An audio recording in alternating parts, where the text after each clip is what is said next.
and we are going into 2022 with some some beef, I guess, and we're going to let Ryan take the stage here. Of course, if you are on social media at all and not a casual fan, and most AEW fans are on social media because most AEW fans are hardcore fans, not casual fans, at least at this point in time, then you know what's going on, or at least what's been said from Big Swole and Tony Khan. And I posted on our Twitter account that we would not be talking about it, but Ryan said he had some thoughts on it, so he's going to talk about it a little bit. I will not be talking about it. Yeah, don't speak for me. Yeah, I guess, right? So one white guy will talk about it. One white guy will not talk about it. First of all, you're half native. Yeah, that's true. Well, I'm not half native. Whatever the fuck. Well, No, his I'm pretty grandma sure and grandpa both are. Yeah. Okay. On Yeah. that So side, we are. Yeah. So we are half Native American. Okay. Yeah. None of it matters because we're both very white. Yeah, we're both very white. We have no ties to that culture. And we both pass very white. But yeah, technically we're ethnically not.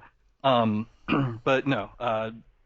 So recap real quick for anybody that wasn't aware of it. Basically, Big Swole came out and was she's been kind of taking shots here and there ever since her release.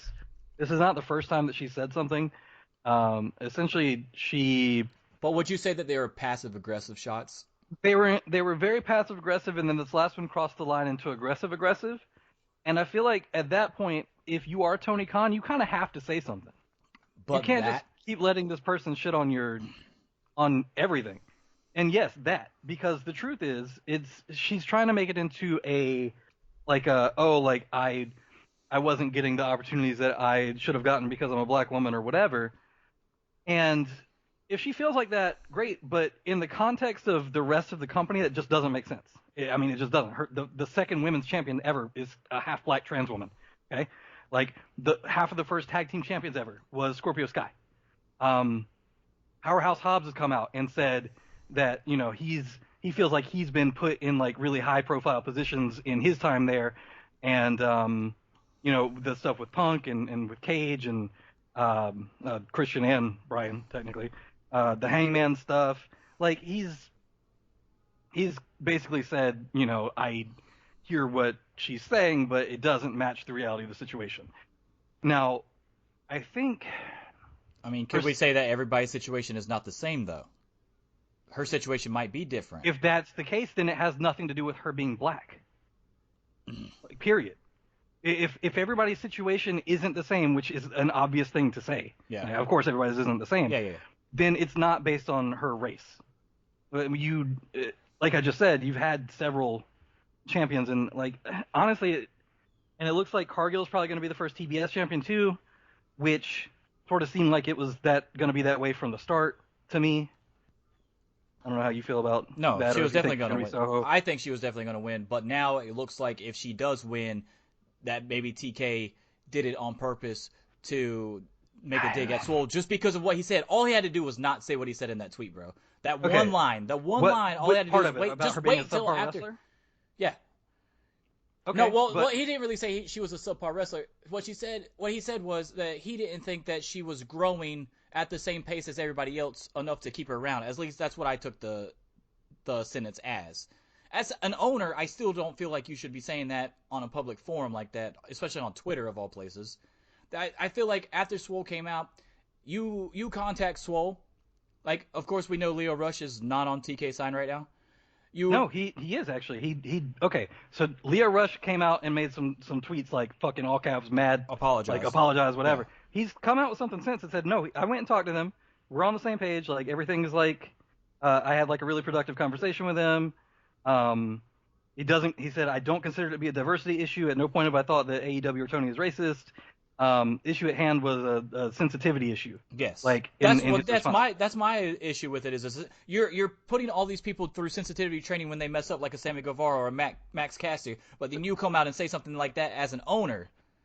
Yeah, I think that's a sensitivity issue for TK though. I don't. At a certain point, man, you can't keep fucking taking shots and expecting somebody that I employ you to not say something. No, I agree with that, but here's the thing: why didn't TK, who can clearly get in contact with Big Swole, have a fucking conversation with Big Swole, and then if it continued one more time, then you can come out and have like a notepad fucking tweet on fucking Twitter and try to explain everything that's going on if she wants to really blow everything up in front of everybody's eyes publicly.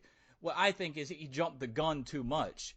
And the only thing that I can say that I liked in the tweet is that at first, before the glaring fucking sentence that really made everybody just go, what the fuck just happened?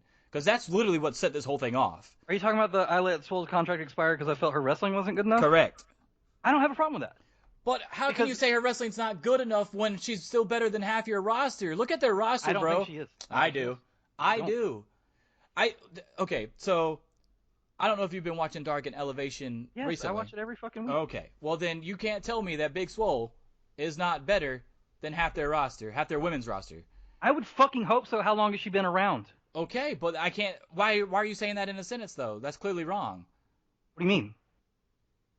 His whole point was that she's not getting, like, okay, so what he said was, I let Swole's contract expire as I felt her wrestling wasn't good enough. Yeah, but when you only have one sentence and you're not elaborating on that, how do you think people on Twitter are going to take that? Because he's doing it in one fucking tweet. What do you want? He didn't do it in one tweet. He did it in one sentence of one tweet that had nothing else to do with that fucking situation. That's what I'm saying. It should have never been involved in that single tweet. It was just glaringly fucking completely opposite I have no problem with everything because else. What it's directly contradicting what she's saying, because she's basically saying like, oh, like, I wasn't getting pushed and whatever, and it's specifically what she said was that there was no representation and that when there is, it doesn't come across as genuine, which is fucking stupid. I'm sorry, it's just fucking dumb. We don't need to sit here with a goddamn checklist and check a box for how many different fucking ethnicities and races and whatever we have. It's diverse naturally already. Yeah. You look at their fucking roster, and I mean, when you're comparing it 1-to-1 with WWE has really only had prominent black champions within the last, since 2 years. 2 years. And everything before that, it was a big deal because Kofi won and he was like the first fucking... Yeah. So don't fucking sit here and talk about... Because one of the things that she'd said was like, oh, like, my daughter comes and tells me, like, there's nobody on TV, on AEW that looks like me or whatever. And then when she goes and watches WWE, there's like Bianca and Big E. That shit didn't start until fucking 2 years ago. Yeah. And it was a backlash to the same kind of fucking complaints. Yeah, exactly. Well, we can all agree that WWE definitely did damage control with those complaints. Yeah, so yeah, that's your diversity checkbox for WWE is another fucking interim champion to set up another Lesnar title reign. All right, cool. But yeah, no, like it's just such a dumb fucking argument, and it's a dumb fucking argument because and not even just black people, but just POC in general. If you think about how WWE over their 50-year reign here has treated Asians.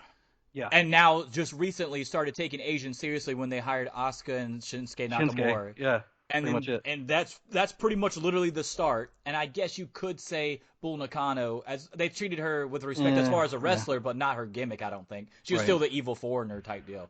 But you get what I'm saying. Like, as far as in ring though, they still treated her with respect.